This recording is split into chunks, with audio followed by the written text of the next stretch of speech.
Welcome to the Mod Brothers official podcast, episode 3.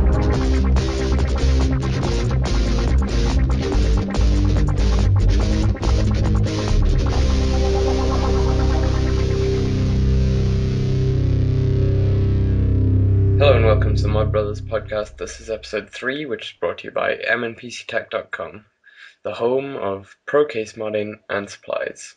I am Kyle VDM, and today we have with us Bill Owen. Hey everybody. Jeremy. Trick or treat. We've also got Jeff, one of the Mod Brothers. Hey, how's it going? James Hildebrandt from Psyko Audio. Hello everybody. And Richard Swineburne from BitTech. Hi there. So today we've kind of got two guests on, so we're going to juggle through questions. But first, Jeff, you haven't been on before, so why don't you just tell us a bit about who you are and what you're doing? Hi, I'm Jeff Hendricks, also known as FunkyStickMan in the modding forums. Met Bill a few years ago online, and he inspired me to do more than hack and slash mods, which is kind of what I was doing beforehand. A Sawzall and some spray paint, and it was good. So he kind of challenged me to step up to the plate and actually put some thought and planning and some professionalism into the computer mods that I was doing. And lo and behold, that's kind of sort of what I've been trying to do. But yeah, between myself and Rick Mirto, we started up the Mod Brothers as a place for people to get together and share modding ideas and encourage each other and show off their work and get help with things that they needed help with and all of those things. So, and of course, excited to have Bill Owen affiliated with us. Because he just does fantastic work and whatnot. So, anything else? What projects have you been through? I did a micro ATX case called the Helix Nebula project, which was a project that was on a time schedule. Rick and I had a contest to see who would finish it under a deadline. It's a little small red micro ATX case. I've also been working on Project O-Scope for the last few years. Finally gotten it to where it's completed and ready to be reassembled and call it finished. I've done a few other older mods. Most of them haven't been published on the internet, but if I I've got a few others that I'm working on currently, but we'll see how that pans out. Interview. Today with the interviews, we're going to start off with James and see where it goes from there. But as with last week, this is a kamikaze interview, so it's just going to be off the cuff and we'll see how it goes. James, why don't you just tell us a bit about Psyko Audio, and because I know the headsets are finally on sale. Yeah, thanks. Yeah, I've had about 20 seconds to get ready for this interview, so we'll see where it goes to. Yeah, Psyko Audio makes direction or surround sound headphones that give you precise directionality of the sound. We've created or invented a whole new way of making headphones. It's a completely different way than anybody else, where the speakers are not around your ears. They're up in the bridge of the headphone, the top of your headphone, and there are waveguides from. And there are 5 speakers up on top of your head that correspond to the 5 speakers in a room or a 5.1 room system. And so when the game or when there's a game that plays a sound at a particular speaker, all we do is take that sound and play it on the correct speaker on the headphone, and there are waveguides that bring the sound from that speaker above your head down to the right location at both ears. So what we're doing is we're delivering the same sound you would hear in a room, where both ears are hearing it with the timing difference between left and right, and the sound is actually flowing. If the sound's supposed to be coming in front of you, the waveguide delivers that sound right in front of your ear, so it actually flows off your ear and reflects off it, so it sounds like exactly like it's right in front of you. If the sound is supposed to be behind you, we play it on the back speakers, and the waveguides deliver that to the rear of your ear, and now it sounds, again, just like it's behind you, because it's all reflecting off your ears the way it does in a real room. And both ears hear every sound, just, again, like you do in a real room. And traditional headphones just don't do it that way. They play the sound either in your left ear or your right ear. And there's, in psychoacoustic science, and that's where our name comes from, the science actually tells us that if you play a sound in one ear only, you need to hear it 6 decibels higher than you would otherwise, because your brain is actually trying to filter out things that don't make sense. So our headphones, you can actually play them at a lower level and hear more layers of the sound than you could with any other headphone. Sorry for rattling off there for a second. That's all right. They are now available. Where can people go and get them? And because I know they were pretty much out of stock everywhere. Yes, yeah. We're really only selling them right now on our website, psychoaudio.com, and Psycho is spelled Psyko. And we're working right now at getting into a few other distribution channels. We're working on getting it into an online retailer and also a couple of brick and mortar stores. So we can't announce that quite yet, but it should be in the next few weeks. And what actually got you into making the headsets? What motivated you to make these, from what I've heard, are awesome headsets? Thanks, yeah. Yeah, it's the weirdest thing. It was several years ago, a friend of mine who was more into gaming than I could ever have imagined, had this really nice home theater system in his small house in his living room, and he wanted to play games at 2 a.m, but he had a wife and kids that didn't want to hear gunshots at 2 a.m. So, he had to wear headphones just like most of us do. And he hated the fact that when you put headphones on, it compromises that experience, that, you can hear the sound, but you can't tell where it came from. And so he said to me those magic words, which were, there must be a better way. There must be a better way of making headphones to get what we want to get. I guess that kind of ties in a lot with modding, because that's essentially what we're doing with our cases. We don't like the way they look, and we want them our way. So exactly, yeah. Right. Let me just see. I just ask, what's the advantage of 5.1 versus say a 2.0 with several high performance drivers directly into the ear? Yeah, the big difference. If you're playing the sound through your computer as 2.0, then the computer is only delivering a signal to the left channel or the right channel. But what about simulated 3D on the computer? Okay. Yeah, that's another class. Like Dolby headphone, for example. Yes, exactly right. The way they do Dolby headphone is they'll take hundreds of people and do hearing tests on them to measure. They actually put microphones right into people's ear canals and measure what the signal is, the frequency content, when the sound is at every angle around you. So you get these very complicated curves for hundreds of people at every angle around you, and then they amalgamate that information into one curve and deliver it back to you. So if the sound is in front of you, what they're doing is they're tweaking certain frequencies up or down, and to give you that impression that it's in front of you. And if it's behind you, there are other frequencies that have to get altered to get that muffled sound, if I can put it roughly. Mm-hmm. And the problem with the technique, if your ears happen to match the algorithm, they sound perfect. But it's exactly like selling one pair of prescription glasses to everyone in the world.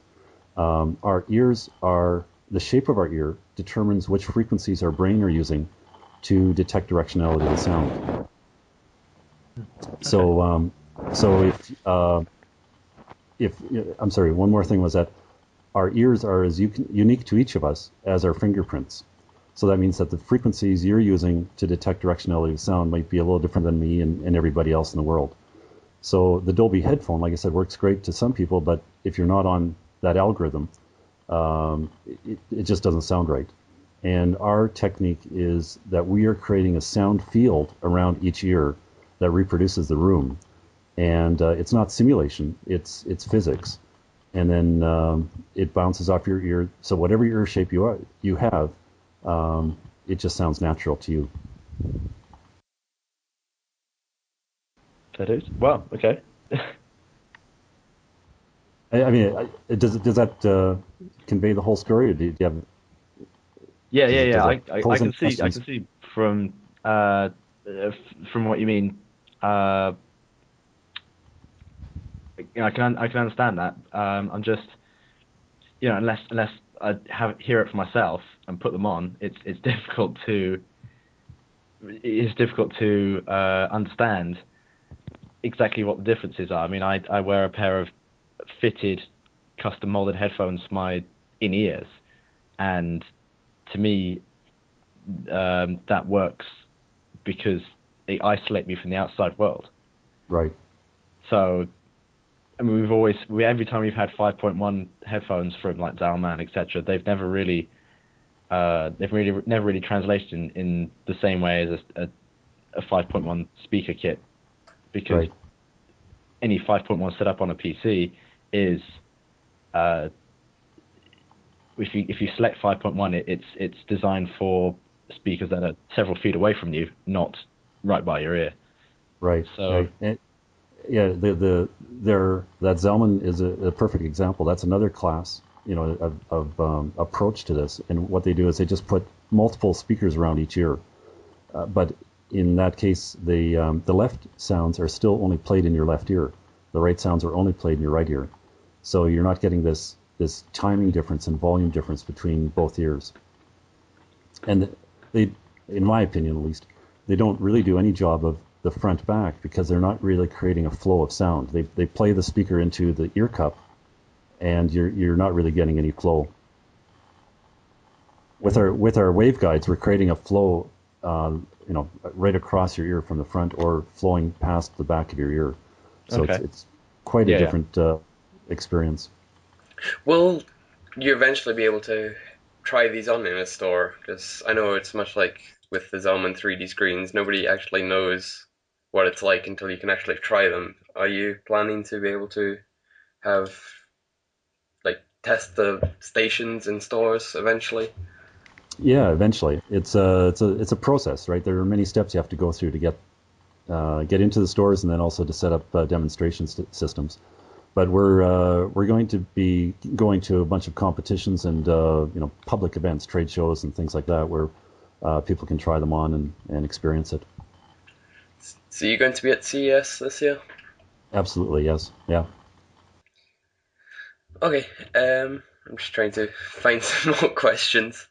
Do any of the other guys have any other questions? Bill, Jeremy? Can you mod them? I can mod anything. Yeah, you with have a Dremel, you can mod it, right?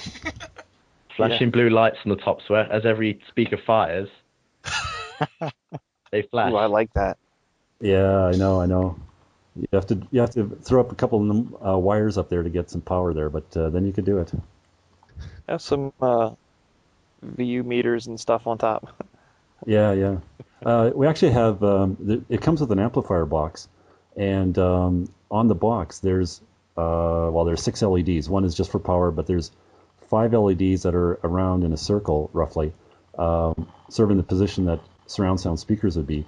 And when the sound from the game fires the speaker, the LED flashes. So we put in there as a diagnostic tool to make sure that you buy our headphones and you plug them into the computer. And my nightmare scenario was that someone would buy them, plug them in, and then leave it in stereo, and then call us back and say, well, I don't get surround sound out of it. And we put the LEDs in there so that we can say, well, are all the LEDs all the way around you firing? If it's stereo, it's just the top 2 speakers. And if it's surround sound, then you'll get sounds that coming from all the LEDs. So you've got this diagnostic tool to tell you've got things set up properly. Where did you get your design ideas for the Psyko headphones? Because I'm busy looking at a picture of them now, and they're not just plain black. They actually look amazing. Yeah, well, I agree. I love the design. Yeah, it was quite a, there's a billion steps in everything that we've done here because it's breaking new ground. First of all, I built a whole bunch of prototypes to test different ideas. And someday soon I'll put them on the website. And they literally look like, the first one is made out of plumbing, 1-inch diameter plumbing tubing with the speakers on top of your head, and it just looks like almost like a vacuum cleaner, a bunch of vacuum cleaner hoses going all over the places. And then it got gradually more refined. But to make the end product, we knew it had to look really acceptable, not just Borg-like, which one of the prototypes did, and people said they really liked it, but they said it's a bit scary looking. So we went through Really this liked interesting. it, but the simulation was not a good thing. Yeah, right. The interesting part of the process is I hired a designer, and we made 5 sketches of 5 very different concepts. Something that looked like a Hummer, something very military-like, something just 5 totally different directions. And then I took those sketches and I just walked around and went everywhere I could and talked to people and said, which of these 5 is your favorite? Don't rank them 1, 2, 3, 4. Just which is your favorite one? And one design got 80% of the votes. But the weird part is that every one of the other designs was a favorite to some people. So, sort of a case of you can't make everybody happy. That's the case with every product in the world.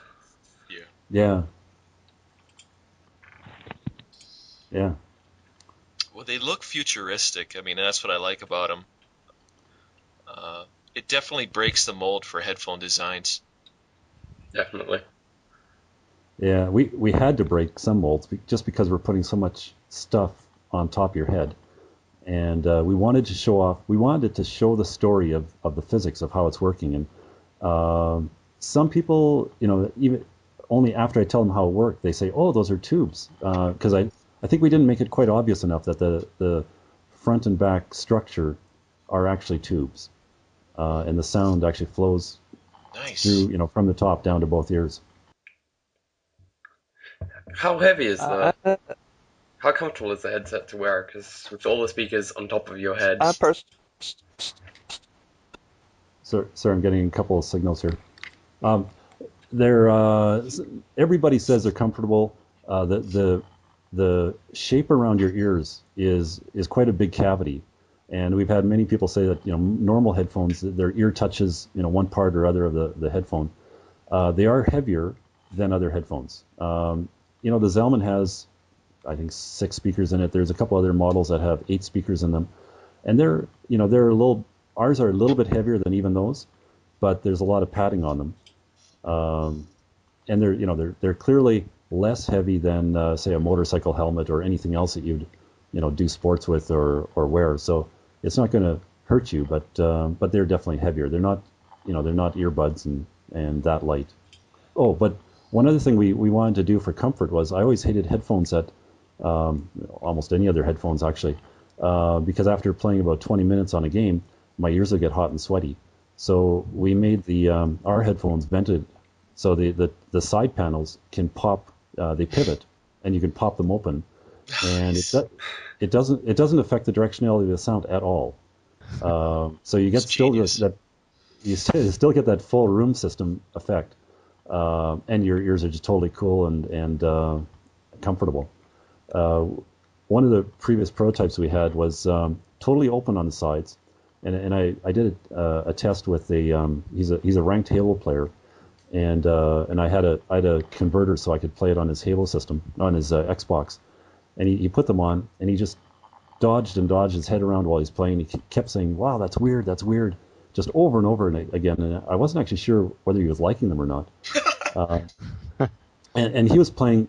This setup was in his living room, and he had 6.1 sound in a very nice system.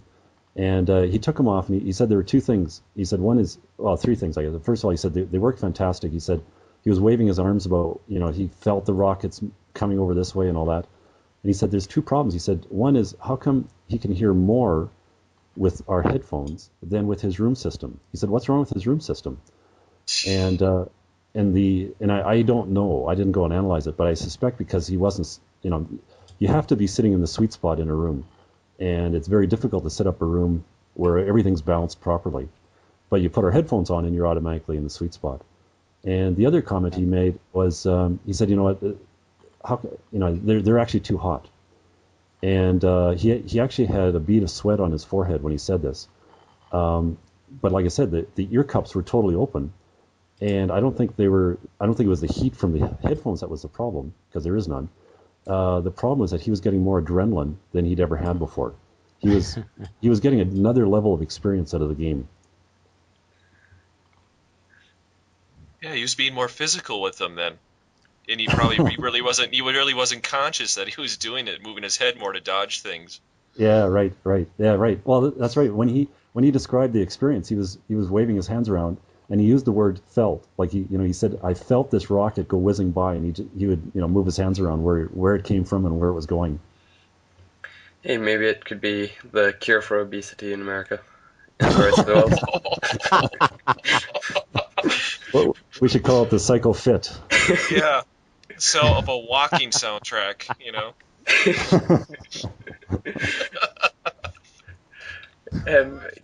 Just looking at the picture now, are they actually speakers in the ear cups as well? Yeah, there are, but they're subwoofers. Ooh, shiny. Shiny? Yeah, so the amp has a master volume control and then a subwoofer control, bass control.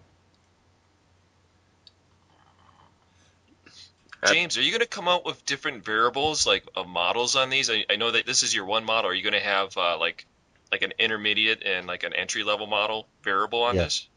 Well, I guess we haven't announced anything yet, but yeah, we're working on other variations on it. And you'll see something new at CES. Awesome.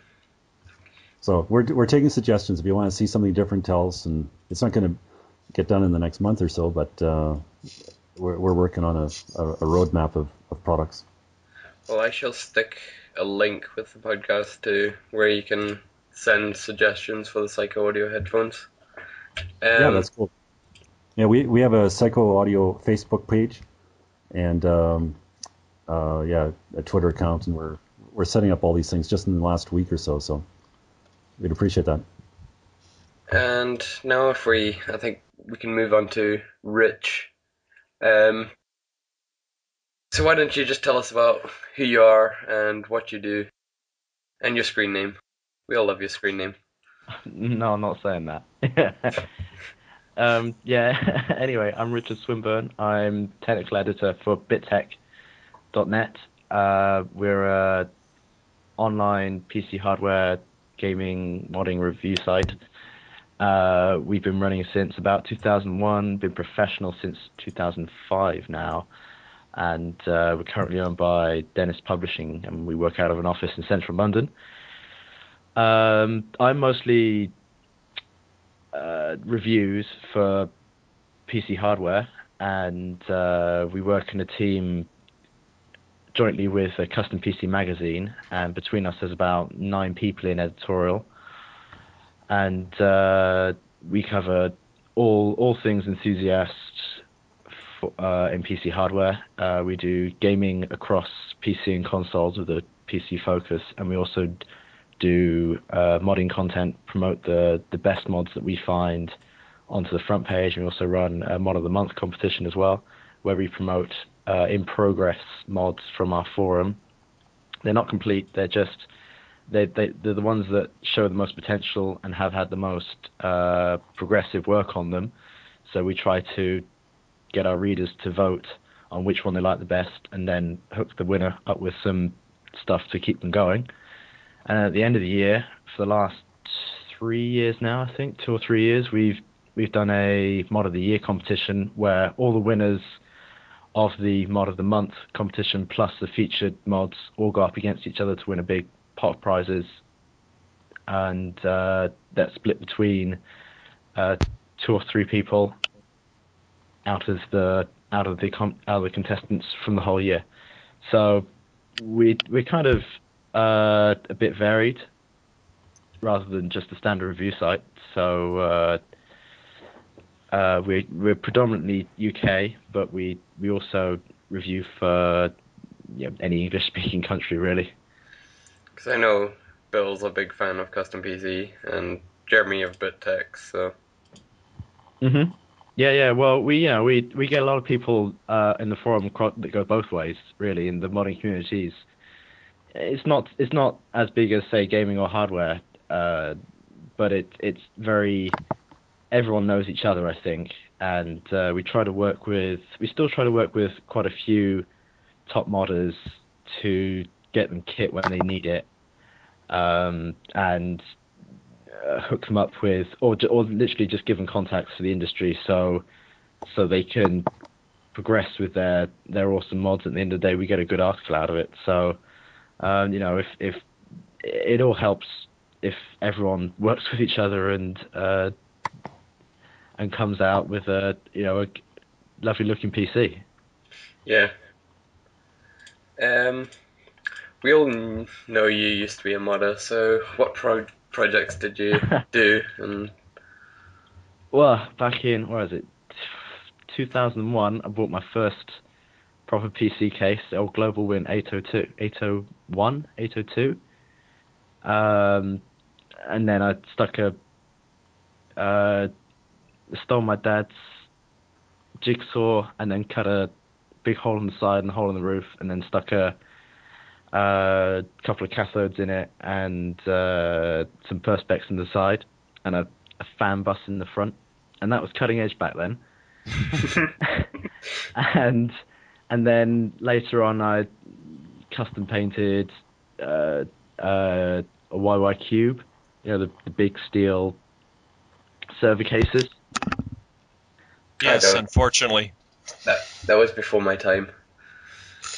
Actually, one of the first mods ever featured on BitTech was from the guy who originally started it. He cut up a cube and he put, you remember the old E.E.L wire that you could get, sort of the luminescent wire? He got loads of the green wire, took the wheels off the bottom of it and sat it on the wire so it looked like it glowed underneath, and he created the first sort of movie mod crossover and called it the Bohr Cube, and he put loads of sort of he cut a custom fan space in the top and all this other stuff to improve cooling, and at the time, again, that was cutting edge. But these days we've moved on a lot to people with extreme skill and huge workshops who can CNC stuff, and in some ways that's a little sad, but in others it's nice to see people attempting stuff from the ground up on actual case mods as well as scratch builds as well. So we've come a long way in the modding industry, and everyone wants to continue to be impressed by what they see on whatever modding website. But I think that everyone will still appreciate whatever effort people put into it, as long as they committed to making progress and to trying out new things. Yeah, and I guess that's what actually I don't know, I'm going to be slightly biased and say the modders are what's keeping the industry going. But Yeah. especially with the case mod industry, or the case industry, where Case mod industry has changed a lot over the last several years. I mean, everyone goes through stages. I mean, there was cathodes and windows, and there was LCD screens, and then there was when blue LEDs and came down in price, everyone started buying those, and now that's become sort of passé now, and everyone hates blue, or they prefer to go back to other colors that are or go with themes like black and yellow, or black and, it's usually black and something, or white. There's another theme recently, or UV. we were talking about black and white earlier, and how it's just been we're over white already. Other than subset 7's pure, I think that's the closing chapter on white. Yeah. We've kind of been through white for the last couple of years. I don't know what's going to be the next one. I hope it's not black again because I'm so fed up with black products. I want to go back to brushed aluminium styling again. That was brought in with PC60 and Lee way back when, and the carbon fiber effect would be nice as well. I think. Yes. If it's done well. Yeah. We saw. I mean, we had recently Dream PCs in the lab, and Cryo PC had a carbon fiber effect sticker on their case, and that was really not done very well at all. That's Richard. It's great you bring that up because before you came on, we were talking about the 5 entries for that, and I would love to hear your opinion of them.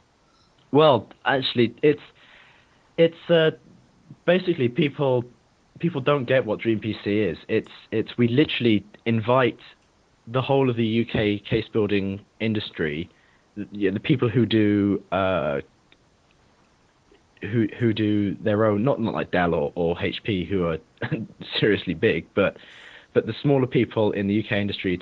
We tell them, build a PC what you consider to be a Dream PC. Have a look at the previous year's products and spec it up as something that you would sell. And not so much that price is no object, because it's still a factor. It's still got to yield some sort of value to it. But obviously, a 10 grand PC isn't going to be bought by everyone. But at the same time, it's got to have stability. It's got to be usable. It's got to be not so noisy that you can't. Like the Cryo PC, for example, was so loud. Everyone in the lab told us to shut it off whenever it turned on, because it used a tiny little, respectively, one 120mm fan in the front to cool a phase change unit, and it was it was like listening to a beehive. That's a gorgeous $1.99 grill they've got on it too. Yeah, literally, it was. They go through to all that effort for extra 400 megahertz ahead of the Scan PC, for example. And you think, well, if you can get 400, what does 400 megahertz really give you when you could have got a lot quieter and a lot more refined and cheaper by using water, and it looks better. And after 4.5 gigahertz on a Core i7, you're not going to notice the difference unless you're chasing 3D Mark numbers. In which case, you don't want to buy a Dream PC. You just want to buy an LN2 pot. Yeah. So, I mean, the Scan Jellyfish wasn't to everyone's taste, but it was from the ground up rebuilt Corsair Obsidian, and it had a glass. It used to have glass sides as well, but they took those off at the last minute and replaced them with the brushed aluminium orange sides instead. And it still had the glass front though, which looked fantastic, and the whole thing kind of hummed silently. And I like the Beast PC, which was the red one. Yeah, we also talked about that, and it's kind of a murder mod. Yeah. The problem is it's kind of a thing that you could almost do yourself, because it was still a TJ07, and we've seen TJ07 mods in the past. And Mark, who recently did a kind of build your own water cooled PC mod yourself in a TJ07, did more or less the same thing in a custom PC feature. So we figured that it's got to be something that these guys have access to that we simply don't, and that would be worth the extra money, if you get what I mean. Yeah, but that's we were kind of knocking in a way because the TJ07's been around for what? Yeah. 5-6 years. Oh yeah, absolutely. But it's still the phenomenal case, because it's such an easy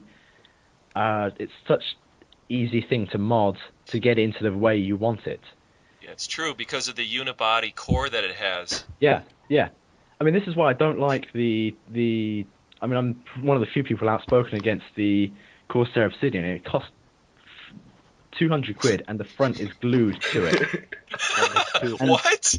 It's glued. The front panel of aluminium, it's brushed aluminium front. It looks fantastic front, but it's glued to the plastic behind it.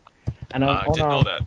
on our early, I don't know if they've changed it for the retail model. They haven't sent us. We're trying to source a retail one at the moment, but on our pre-production, it's clearly glued in, and I'm trying to see if the retail ones are the same way. But also they've left it so that you can't. It's just an inch too short to fit in a 4x 120mm radiator in the base as well. You just can't do it. So that's a bit of a shame. Whereas on the TJ07, obviously you can fit one in easily, and people have made extra brackets so you can do that even easier. Yeah. But do you think the TJ07 needs an upgrade? Get rid of the 92mm fans and... Yeah. Maybe. I think Silverstone are going to milk that for all it's worth, though. Nice. It's obviously one of the rare cases they're actually making money from. Yeah. Silverstone still do good business, and they're still trying to innovate with the Raven and Raven 2, and it's just nice to see. I mean, it's not to everyone's taste, but at least it's not another generic black box, if you get what I mean.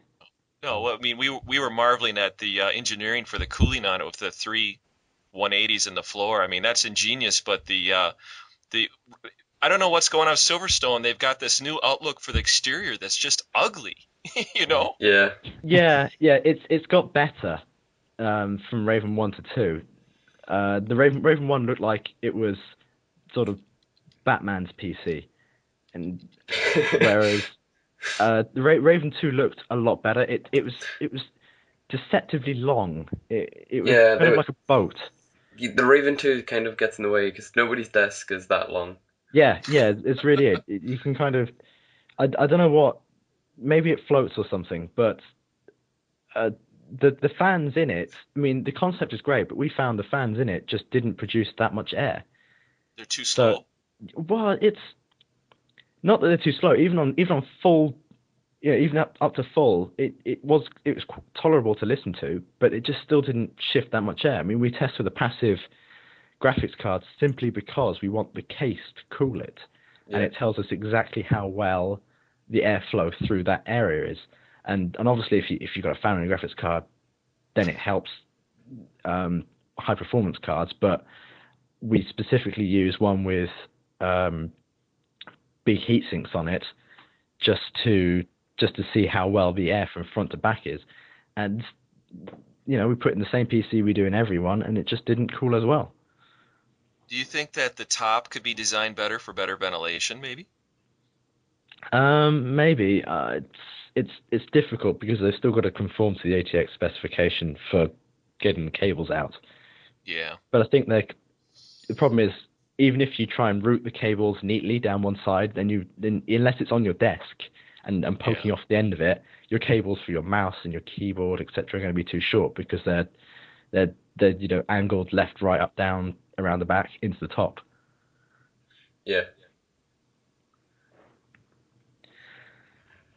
But as with everything, nobody actually gets any case perfect.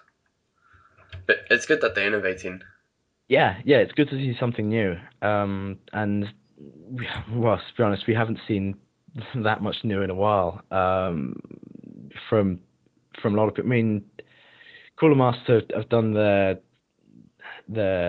Sniper and the Half series, which have been pretty well received, but they're aggressive cases. They don't do particularly well in Europe. The US sells a lot more. Well, they've got that tacky, kitschy element to it. Do you know what I mean? That theme kind of, fake military theme going on that a lot of kids like. Yeah, absolutely. And obviously Antec still sell a load of their very similar cases as well. But I think Antec had, where they once ruled with the P1 180, the 183 and the 193 just looks like it's got a wart coming out the side of it. It's not actually the Antec. After I wrote a news story on that from CeBIT this year, the Antec PR phoned me up and said, what the hell are you doing? Why are you writing this bad things about our cases? And I was like, well, please, it looks like us. And he said to me, he said to me that, oh no, it's just a pre-production sample. It's not going to be the real thing. And lo and behold, the retail samples are exactly the same as the ones on display. So, just never, and until you see the final product, never take what a PR says. Well, why even present it there then? What's the Yeah, point? well, that's exactly it. It was on show. It was free for everyone to see. So I took a couple of photos, and I literally wrote it up and said, tell me what you think of it. And the comments were, looks bad, looks bad, looks bad, looks bad. So, Well, talk about that. What's the best looking new case that you've seen? I actually, well, strangely, I like the Lee TYR X1000. It's tall, but it's unique, and it just costs too much. That's the only downside, really. Yeah. And it's definitely got way more build quality than the 2000. Lee went through a patch for about a year or so where their build quality went downhill and stuff didn't fit quite right, and they didn't really know what they were doing with the new features. And they've come back and they've focused on their main cases rather than their LAN calls once again, and they've done a lot better recently.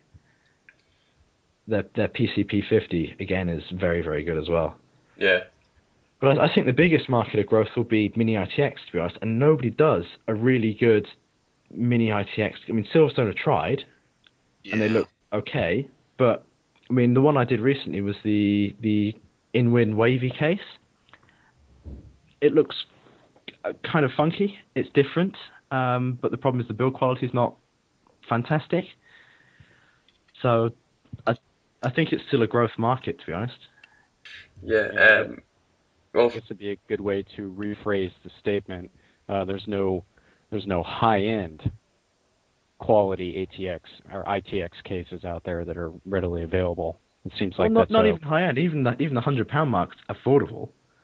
Yeah. But nobody's really hit the £120 mark for a very good, very small form factor, one that looks good on your desk, home theater, that kind of thing. Yeah. We were just discussing that before we started, actually, and I had brought up the Hujum Qubit cases. You remember those? Yeah. I built a mini ITX NAS box for my parents in one of those. Cost me 40 quid second hand, and it's fantastic. Yeah, and we were also discussing earlier how they've actually stopped making them, and how Hujum's actually for sale now. Really? Wow. So. The other, what was it? Can't remember the other company. Tranquil PC does some really nice small form factor stuff. And Q Micros, or PC Design Labs, also got their MITX cases coming up soon. So yeah, I'm speaking to Dave on the last episode. Right. Okay, we talked to Zalman recently, actually, and we put the idea to those guys because they usually come up with something looks pretty nice. And he said he'd take the idea back to South Korea, and they're going to get us, hopefully, a few renderings that we're going to post up and see what people think of them. Yeah, as long as they don't ask Wendell to design it. Yeah, no, that's not going to... They don't... They don't have a contract with Jay Wenzel anymore. I think OCZ do now. Oh, please no. He must have the best agent in the business. He really must. He's just way too cocky for his own good.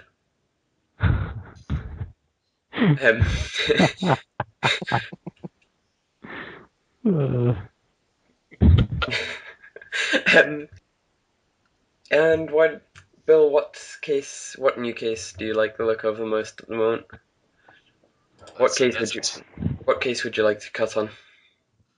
Oh man, that's a tough question. I mean, that's like putting a kid in a candy store. Well, which candy would you like? It's come on. You're only allowed one.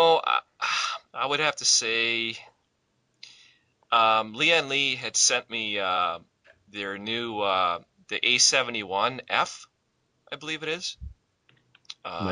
Google time. Yeah, it's A71F. Is it the solid front with the E71F? door? Is that a The door in F, the front?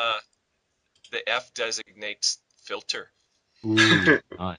Shiny. Yeah, I prefer the 71 to the 70. Yeah. And to be honest, it's like whatever new meat is before me, I'm going for it, So I'm just excited probably to cut that one up, but I couldn't really nail down one specific case, other than what the Silverstone TJ10, which has been around forever. I've got a soft spot in my heart for it because I like all the build quality is superior, and Go on, just say you love a motherboard tray. yeah, it's true. I have an affection for the motherboard tray and those things because they're built so nice and solid that you could take it out and build a scratch build right around it. It's really nice. But those Silverstone cases, they've, like the TJ07 and 10, they've gotten antiquated now for cooling. So I guess they're perfect candidates for modding. Yep. Yeah. I think we should go on to our normal question and answer session for everybody in the community. Q&A. So where should we start? Let's start with Patrick Martin's question. Is there a modders convention? Is there an annual convention for modders together and show off their works of art? And Jeremy, why don't you start? Well, unfortunately, there isn't that I know of that would be geared directly towards modding. In the private podcast before we started recording here, we were talking about it. The annual Quake thing that we have over here stateside. They have a modded cases section. Sometimes they have like a little contest that they throw with it, but there's nothing that I know of that is is an actual modders convention. Kind of wish there was. Yeah. I know that at QuakeCon that Modders Inc. has gotten involved with putting together a little exhibition show on modding, where they actually get a theater and they do some demonstrations and stuff and give away a lot of freebie hardware. So I think that's about the extent of it. I know that QuakeCon was having they'd have a case mod contest, but the magazines don't really cover it anymore.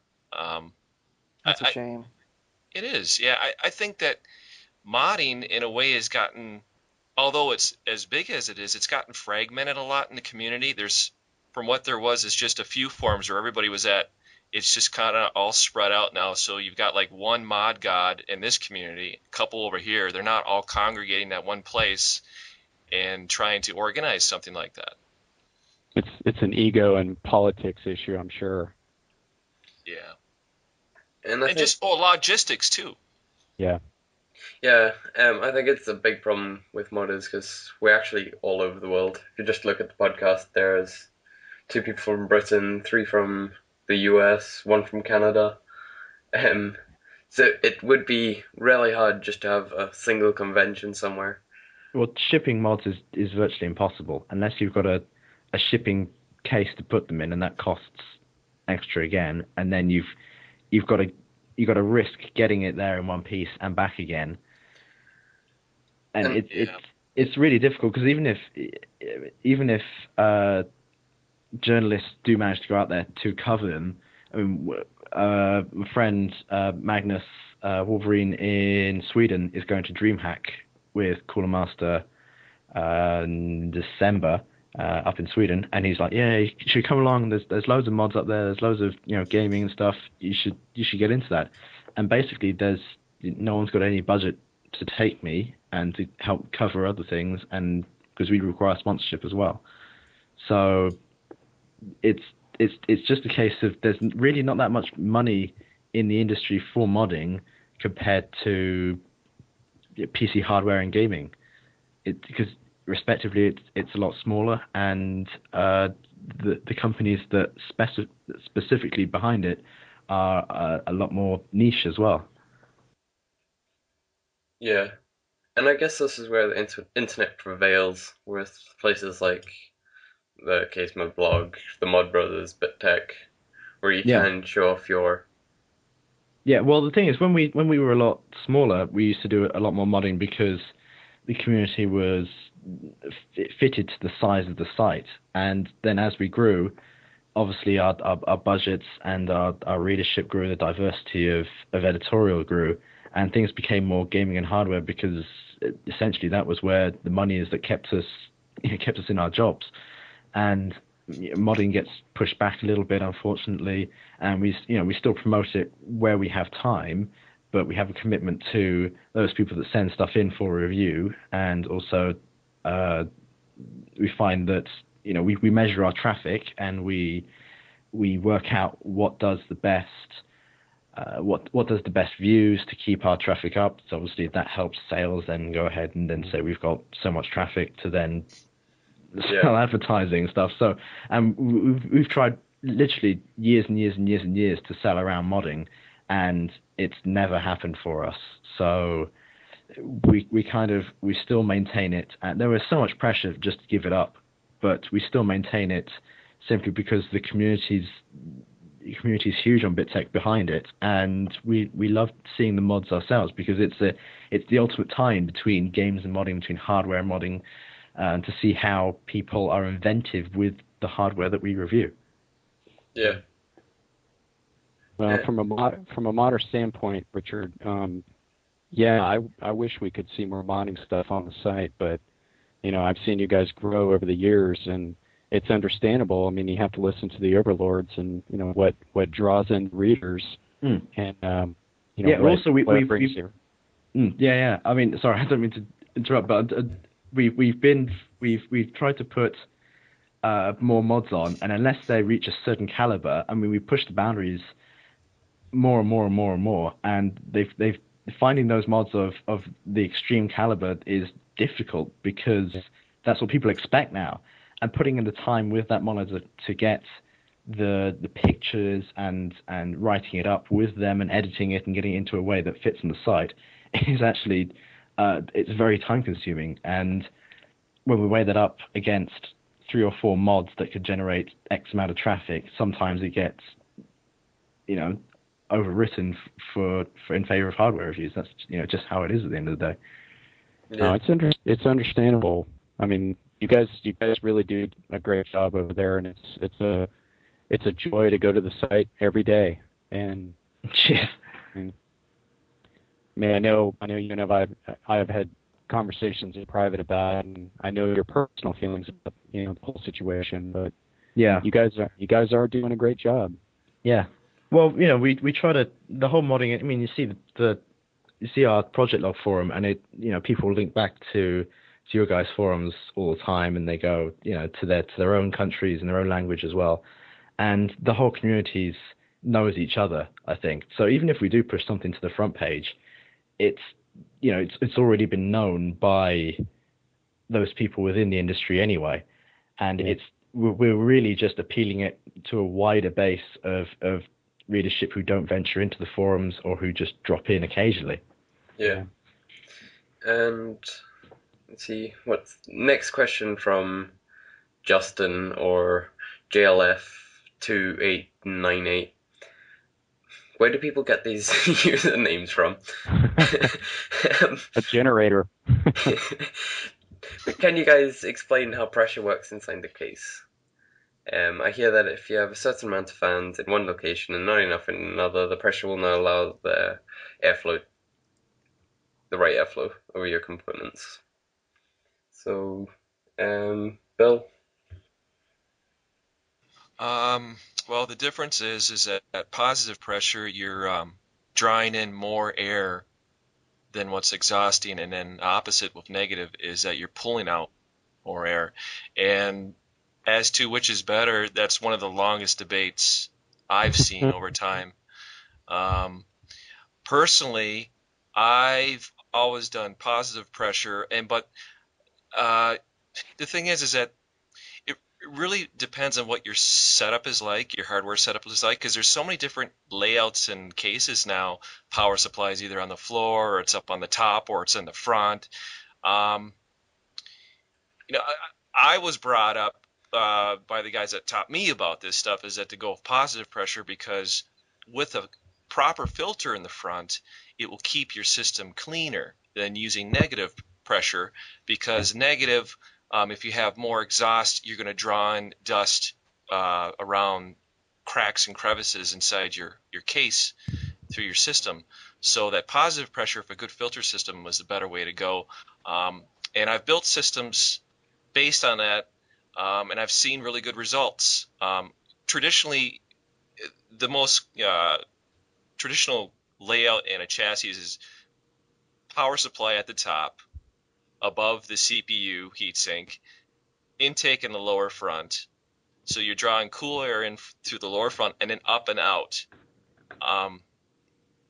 So, all I can say is experiment. If you can do it, experiment with different layouts. You guys got any feedback on that? Yeah, Rich, I know you've got to go. Yeah, sorry, I've really got to run, guys, because it's midnight here and I've got to get up early to go to Paris tomorrow. So, Okay. Thanks for everything, and sorry that I'm late, and hope everyone had a good time listening as well, and I'm sure we'll talk again soon. Yes. Thanks, Rich. Definitely. Nice meeting you. Yeah, Thanks, you man. too, guys. Cheers, then. Have a good one. Yeah. Okay, so I know I was actually brought up with having to create negative pressure, mostly because people said it actually cooled better. I don't know how true that is, but I've stuck with it, and it's kind of a pain, but it's what I know and it's what I've always done. So There really is no right. I mean, whatever works for you, that's what you should go with. I mean, that's been a long debated issue. And it really, like Bill said, it depends on the particular setup you're trying to cool. I mean, generally, a good idea is to make sure that the fans are pointing in the right direction. Once you do that, everything else is pretty much gravy. Well, I mean, think about it. The OEMs used negative pressure cases for years and years and years. I mean, you can make it work if you do it right. Yeah. Yeah. I guess that's the way how everything actually works. If you Yeah, do it right, it'll work. My advice to anybody out there that's wondering about it is just experiment with it. And one of the easiest things that you can do, depending on what heatsink fan combination you have, is try swapping your fan from drawing air onto your CPU to drawing air off of it. Yeah. And on some heatsink setups where your fan is facing the side panel versus the newer heatsink design where it's popular to have it pulling through the fins to the back of the case, if you've got a setup where the fan is facing your left-hand side panel, try flipping it and seeing if there's you get a different temperature result. Yeah. Or another way, if you are water cooled, just flip the fan around on your radiator. Yeah. See what happens. Yeah, that's something that I think people have forgotten how to do, is to actually go in and experiment with it and try out and see what works for you. Exactly. They want a prepackaged, how do I make this work perfectly out of the box? Well, you can't. Exactly. There are no real rules. I mean, that's a good thing to keep in mind.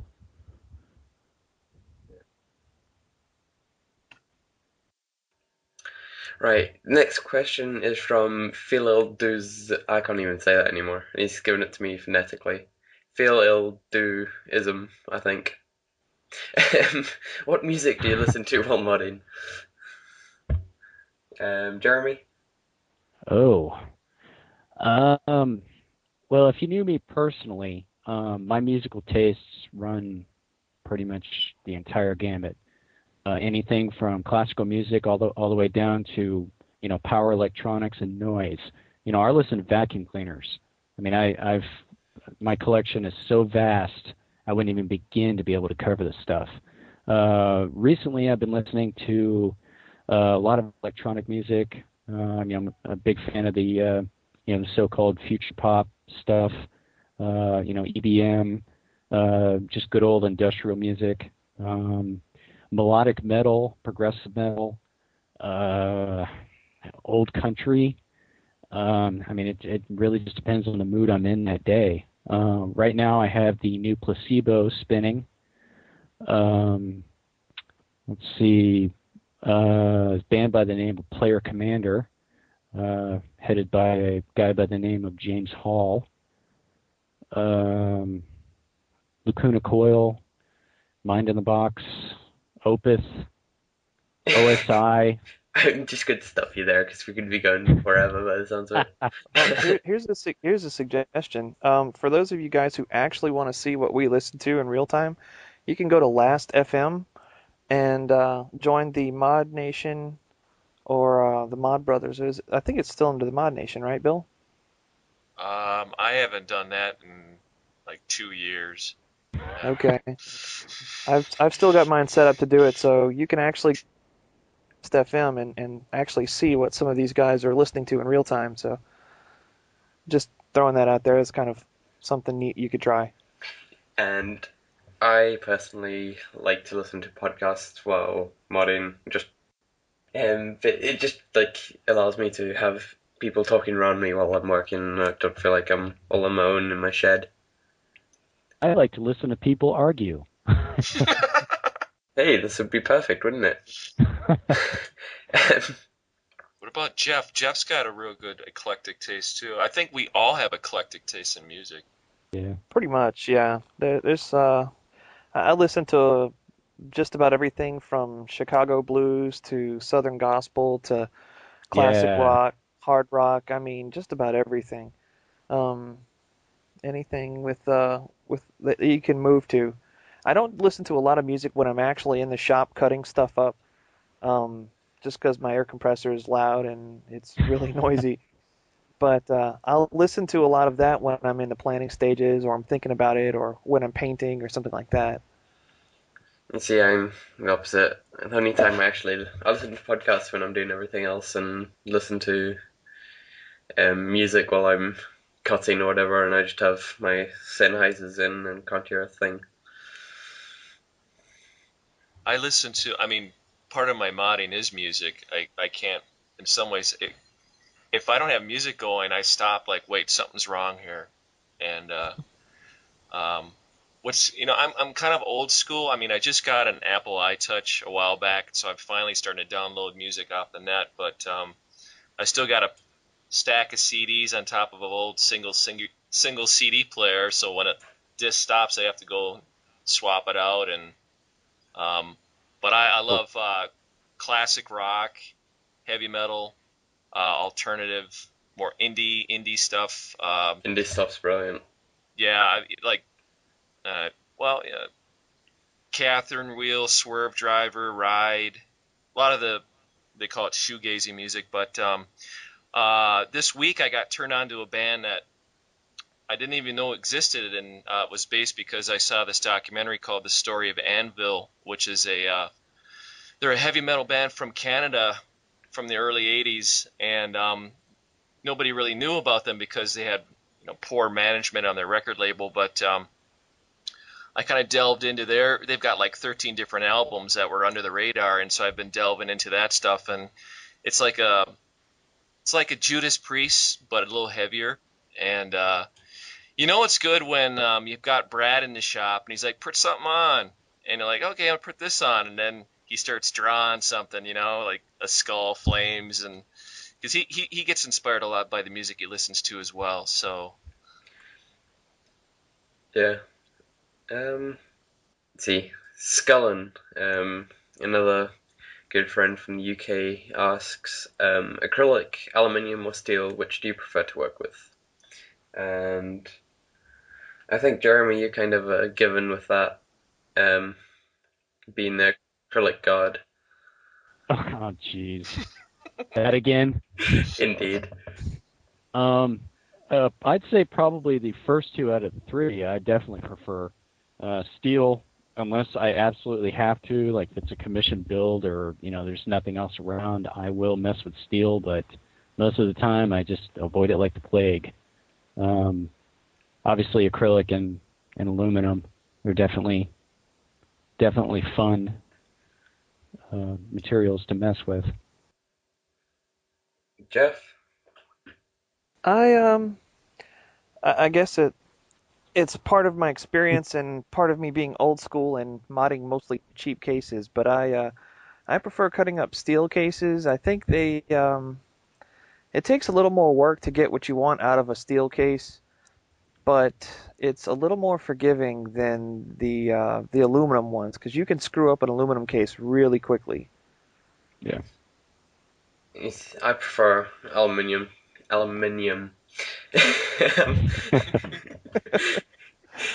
To steel or acrylic. I actually hate working with acrylic. It stinks, and when you're cutting it, and it's horrible. And just aluminium's a lot easier to work with. Just being able to bend it. Like, I know I've made myself a bending brake for aluminium. It's much easier to cut. Is Aluminium a member of our forum? Have you worked with him? Al. Hey, Al. Aluminium. Leave it. Next week, our special guest, Al. Aluminium. Right. Big Kyle. Can everybody in the community say whether they say aluminium or aluminum, please? Let's get this cleared up. Oh man. What? Yeah, get James back on and ask him. In the meantime, I like to work with, of course, aluminum because you can do so many different things with it. Steel, I try to stay away from because it's going to rust if you don't prep it properly. Yeah, that's true. James, now that you're back, what do you say, aluminium or aluminum? Aluminum. Oh, How do you guys spell it? Do you spell it different too? yes. Ali, like A-L-I, like Ali G? No. There's an additional vowel L-U-M-I-N. Put an extra I in it. Yeah. Yeah, an additional vowel in there somewhere. Then it makes sense. If you're going to spell it differently, Aluminium. then you got to say it different. But Yeah. I don't know where that I came from. Aluminum. No. Yeah, well, you're in the US and you skip out letters all over the place. Oh yeah, we're be the first to tell you we wreck the English language. Yeah. Since when did color not have a U in it? But back on topic. Did you guys talk about? Since I just came in, did you guys talk about anodizing aluminum? We have not. What's your assessment of that? I think that's kind of another big broad topic, because, well, actually, there was a question. Bill, you said that you preferred anodizing aluminium to painting it. Is there any reasons for this?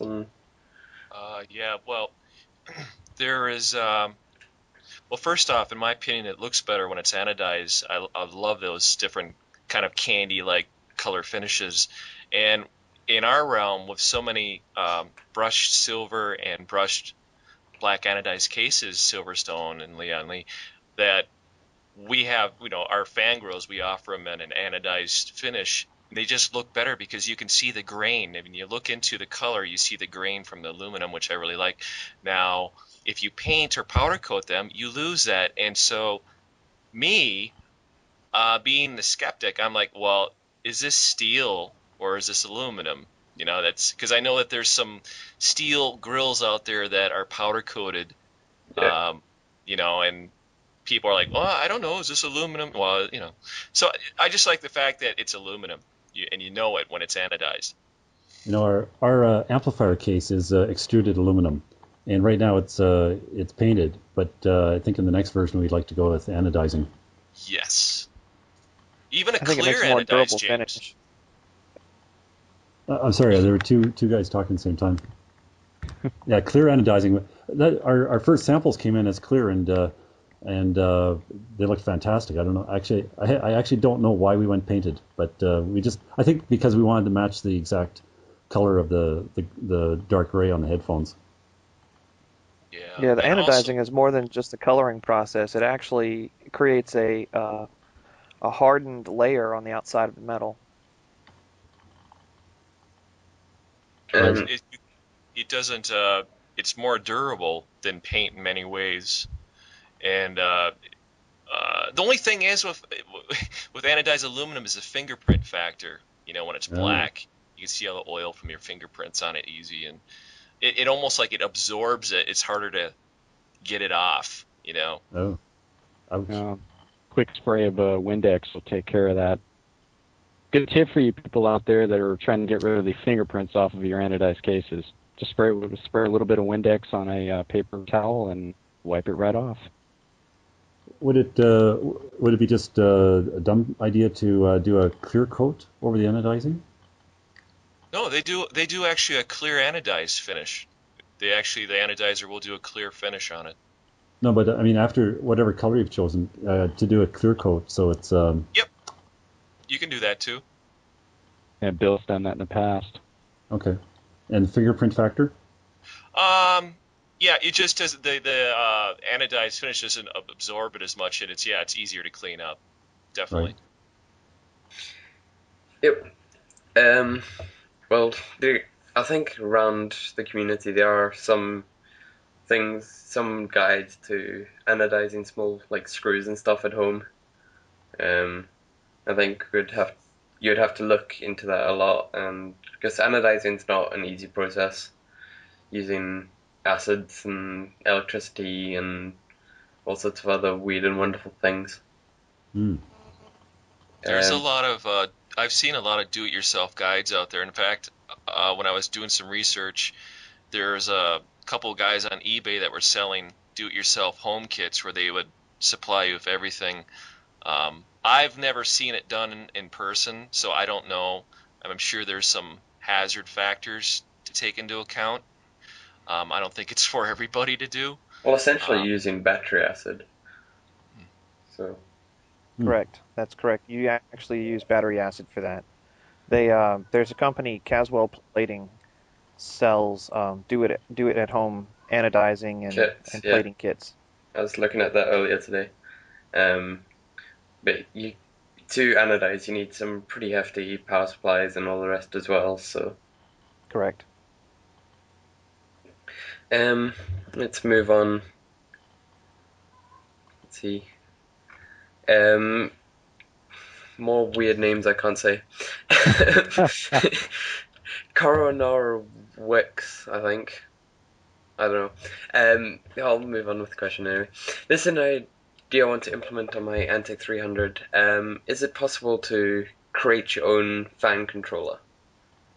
And I shall take this one because it is, and I have done so. It all depends how confident you are with your electronics. There's a number of ways you can do it. And also it depends on how big and how many fans you want to control. But you just get a multiple switch, and you can either use diodes or resistors just to make all your different fan settings. But it is probably easier just to buy something like the Zalman, whatchamacallit, the big one with 6. The MFC or something? Yeah. GMFC Plus, I think, is what the model is. Or whatever it is. It's probably easier just to get one of them and mod the bay drive to stick over it. Yeah. Sure. Or you can get a rheostat from Radio Shack too, you know. Yeah. Have any of you made your own fan controllers? Unfortunately, yes. I used to do that just to save money. I used to go to Radio Shack and buy rheostats, and you can, if you Google rheostat fan control, you can find there's like a ton of little do-it-yourself guides that have been around for the last few years and on how to wire it up. And it's just a little resistor for the speed on the fan. Now you got the resistor circuits that you can buy and just plug them in. you know. But I'm kind of old school. I still like fan controls. You know, there's just something about me. It's like the car guy going in and adjusting it and stuff. I kind of like that. Yeah. Yeah.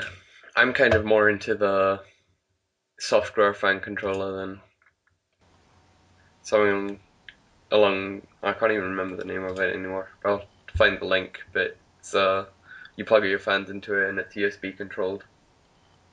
Oh, I remember that thing. Yeah. Mm. Yeah. Well, you know, Jeremy, weren't we talking about this a while back? The old Sunbeam 5 1/4 bay controllers that were around. Yeah. Rio Bus. I still have one. Yeah, the real Sunbeam buses. Yep. It's one of my favorites. Absolutely. And what's beauty about them is that you can swap out the LEDs if you want, and Or pull them off entirely. yeah, Like pull I them did. off. And then I know for a while there was companies that were selling different anodized knobs that you could replace the stock ones with, but at the end of the day they were like very reliable, you know, very simple. Yeah, they each channel handled 20 watts. I mean, you can plug 5 or 6 fans on there, and you know the thing will barely break a sweat. Mm-hmm. You won't be able to do that with Zalman's, you know, ZMFC1 Plus. Nope. I think that handles less than half the wattage per channel. Mm-hmm. Yeah, it just depends on the controller. And I'm just looking through for the fan controllers, and Jeremy, you did use the Zalman ZM or whatever it is. The MFC. ZMFC1 Plus. Yeah. In your case, your Lumiere or Noir. Yeah. there we go. Yeah. Yeah. So it is ways of implementing a fan controller, so you don't actually so it's implemented into the case rather than being something else. Right. Yeah, and then one thing I did on a build once was, well, I did it a couple times, is I put the fan controller, like a 3.5-inch bay unit or 5 1/4 bay unit, inside the case. So the back side of the bay screwed it in, so you set your speeds what you want, close up the panel, and nobody even knows that you have it in there. Yeah. You should do that on the Harley case. The vet mod. Yeah, CPU Stingray. I did that with a little 3.5-inch bay. Yeah, just nobody knew, and it's like on the classic chassis AMS C1009. Exactly. And there's another weird word, chassis, not chassis. Yeah, I'm always corrected. I always go chassis like that. People on YouTube are like, "There's no S on that." Try to make it sound a little more bourgeois and just say chassis. But I guess that's what the joys of being from around the world is. Well, regional too in the United States, we've got different dialects. Oh. Yeah. Oh yes. Yeah. See, Minnesota. You know, no. Yeah. And I think we've been And going then on. they got the guys down here.